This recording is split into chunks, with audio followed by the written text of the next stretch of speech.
There are things you only understand about your father once you stop needing him to be different. The way he tells a story, always circling, never arriving, so that by the time you realize what the point is, you have already agreed to something you didn't mean to agree to. The way he says, "We'll sort it out," with such complete and untroubled confidence that you believe him every single time, right up until the moment you sit down with a spreadsheet and count the years and realize that nothing has ever been sorted, not once, not even partially, and that the certainty in his voice was never a promise. It was a mechanism. I was 32 years old before I understood the difference. The night I finally asked him directly, he was sitting at the kitchen table in the house on Birchwood Lane in Dayton where I grew up. The same table where he'd co-signed my college loan paperwork the week before I left for Ohio State. The same table where he'd first presented the idea of borrowing from my LLC as a temporary, sensible, entirely manageable arrangement. The overhead light was on and it was harsh and yellow and it made the room look like a photograph taken slightly wrong. "It was a loan," he said. "You know that." I had a folder in front of me. I placed my hands flat on the table. I did not raise my voice. "Dad," I said. "It has been 12 years. My name is Claire Okafor. I am 32 years old and I live in a one-bedroom apartment in Columbus, Ohio, which I chose in part because it is exactly 94 miles from the house on Birchwood Lane where my father, Edmund Okafor, still lives. I run a small HR consulting firm called Meridian People Group out of a converted office suite on North High Street. 6 corporate clients, 3 part-time contractors, a billing rate that took me 8 years to feel I deserved charging, and a small succulent on the filing cabinet that my accountant Josephine Watts waters when I forget, which is often. I am not wealthy. I have a retirement account I contribute to consistently and a business line of credit I have never touched and a savings cushion that represents 4 years of deliberate, unglamorous discipline. I built Meridian from $18,000 in personal savings and a second-hand desk in more 18-hour days than I can accurately count, the kind of days that leave a specific soreness in your upper back that never fully resolves, just moves around. I built it carefully. I built it the way you build something when you know that no one is coming to rescue you if it falls apart. What I am trying to tell you is that I understood the value of what I had built.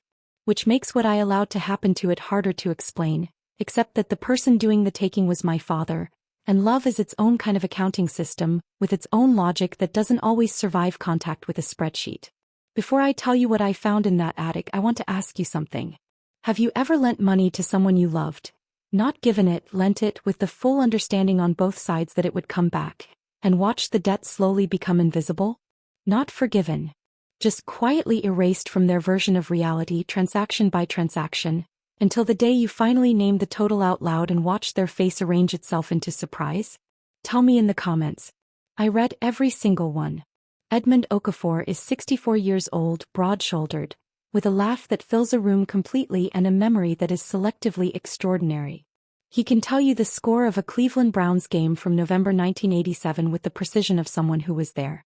He cannot recall that he took $12,000 from my personal savings account in 2013, before Meridian existed, before I had anything resembling financial stability, when I was 20 years old, and he told me it was for a plumbing emergency at Birchwood Lane that I later discovered had cost $1,400.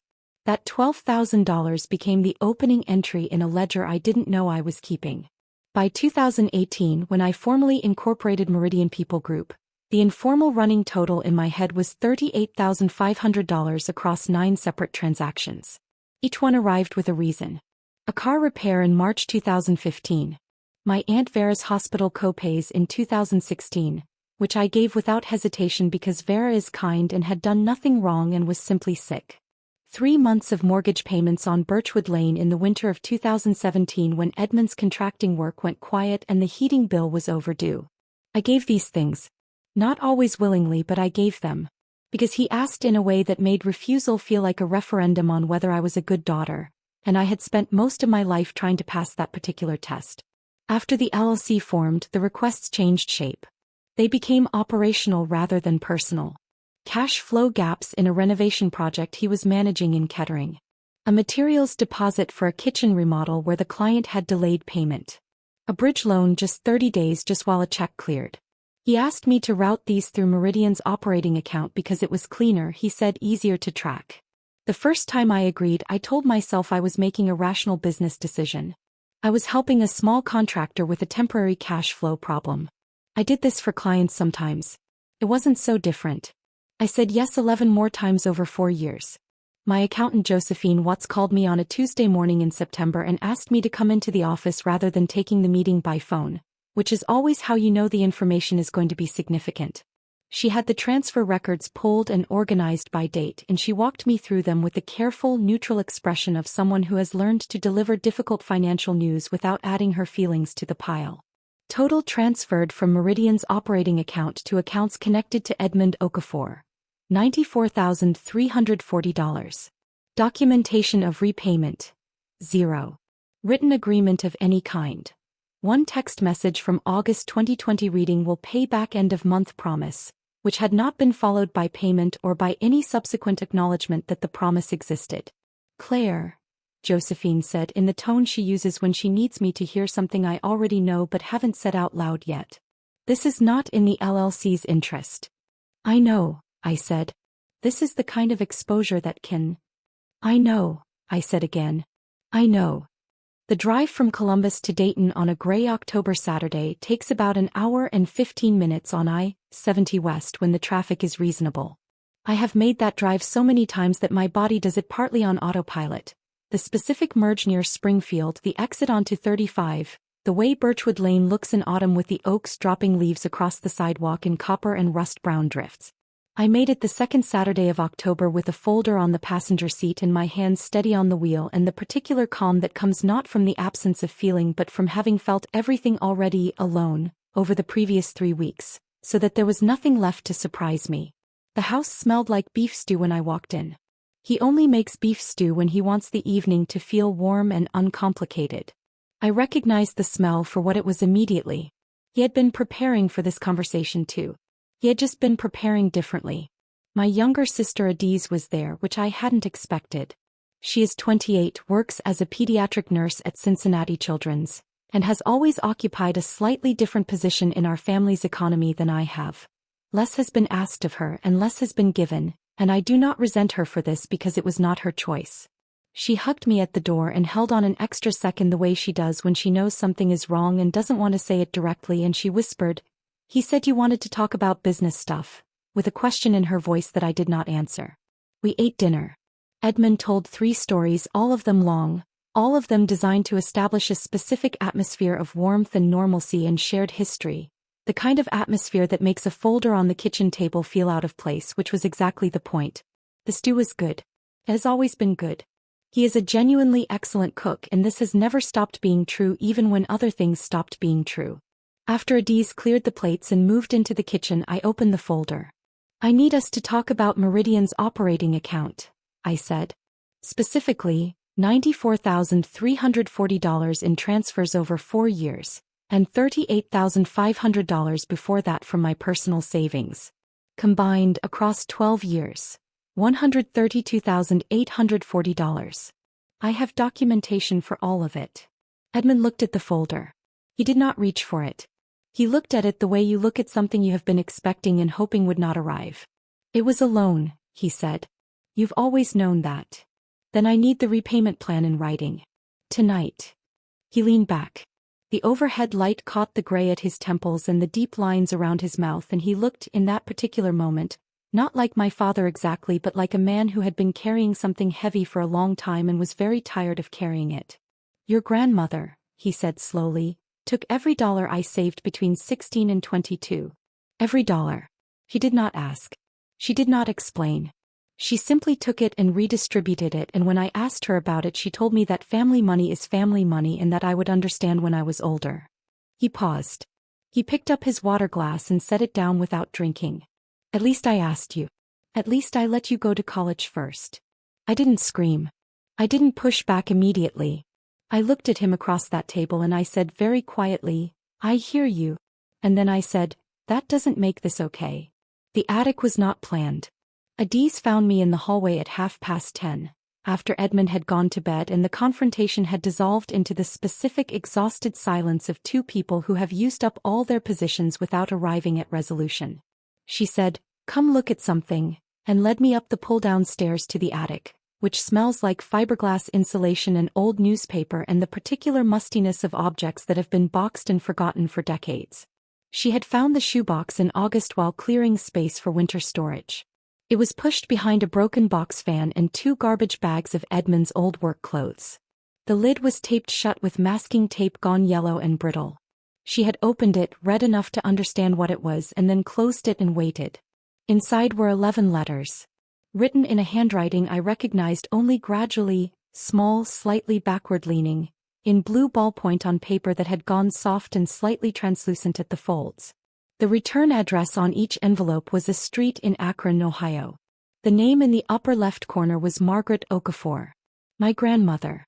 Edmund's mother.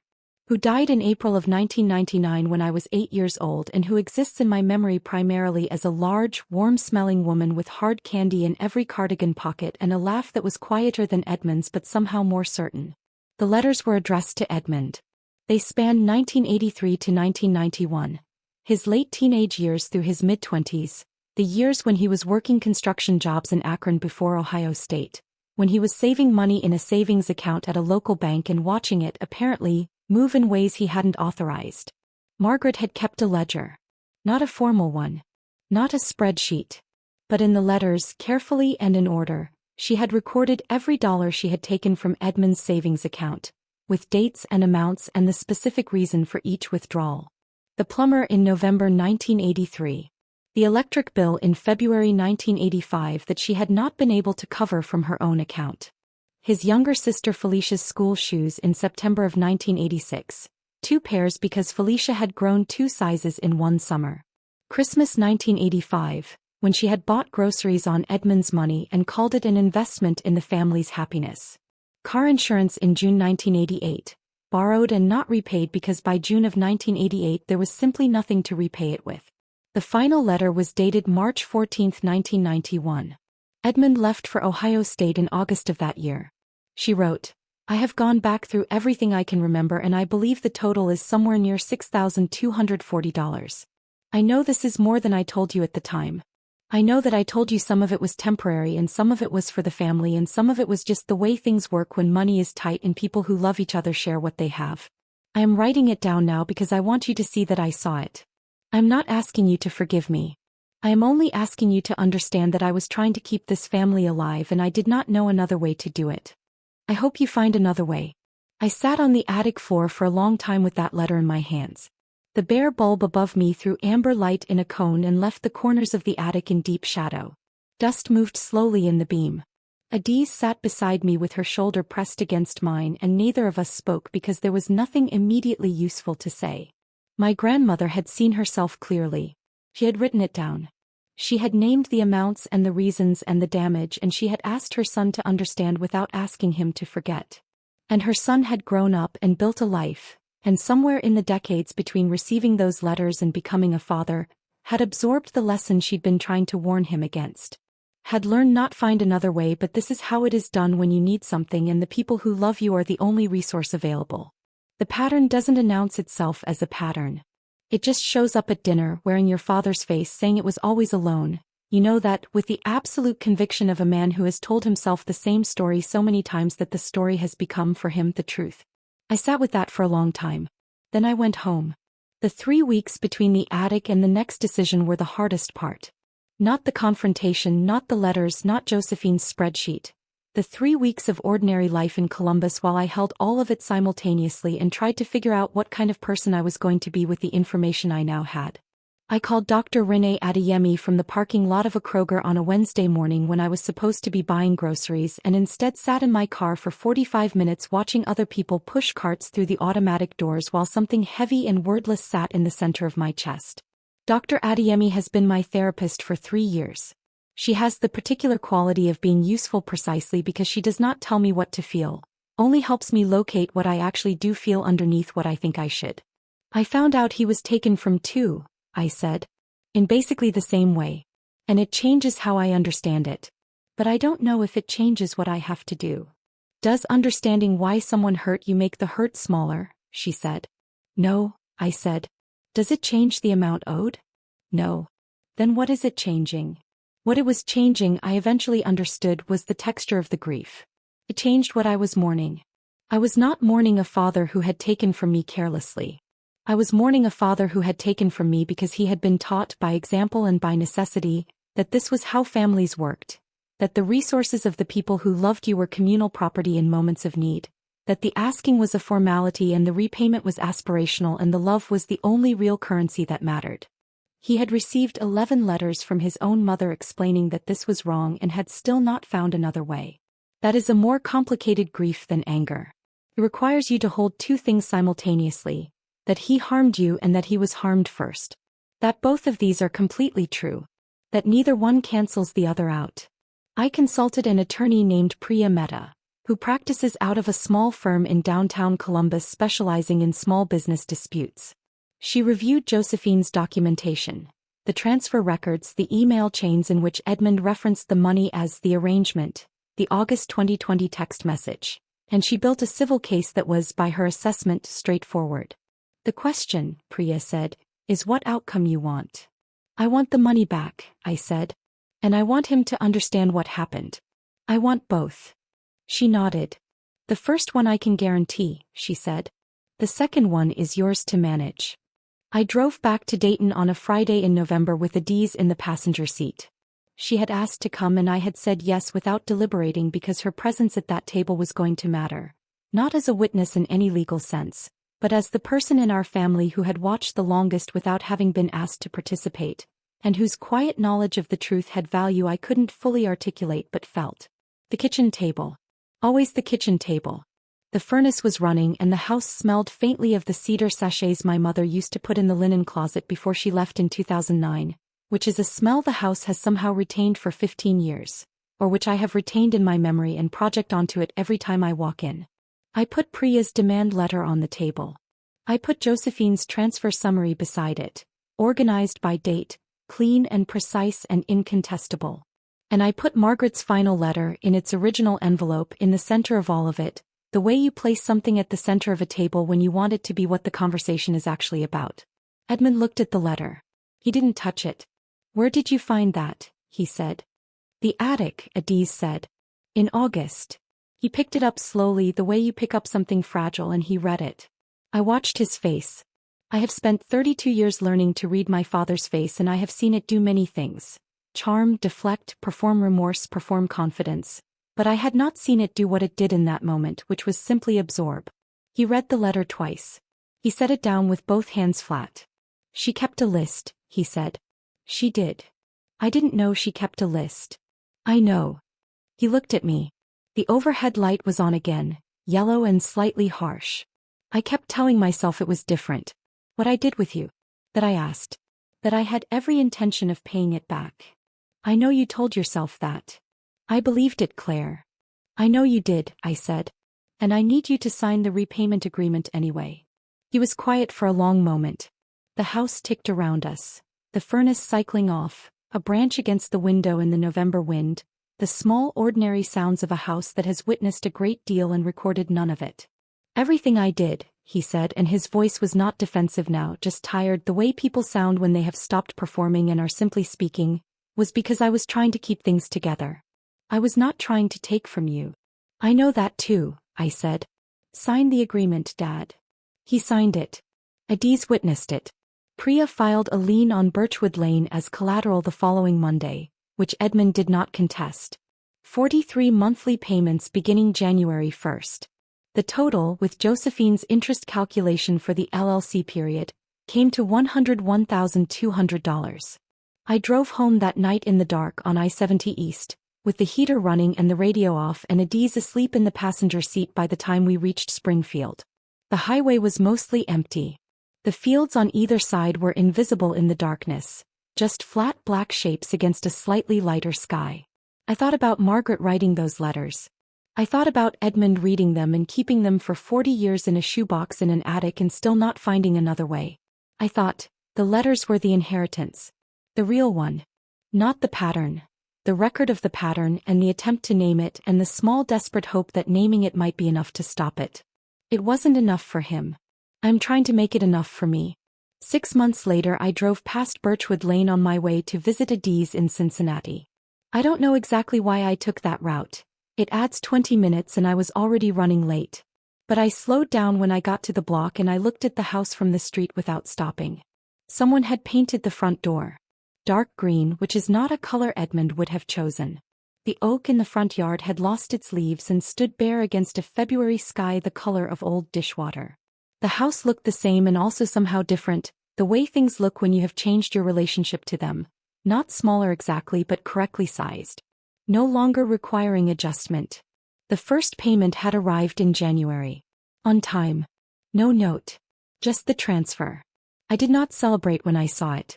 I noted it in Josephine's ledger and I moved on with my day, and at some point in the afternoon I stood at the window of the Meridian office and looked at North High Street and felt something that was not quite relief and not quite grief but something in the space between them.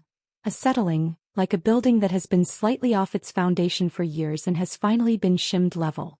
It doesn't feel like triumph. Feels like correct. The 3 things I have learned from this, which I earned and did not read anywhere.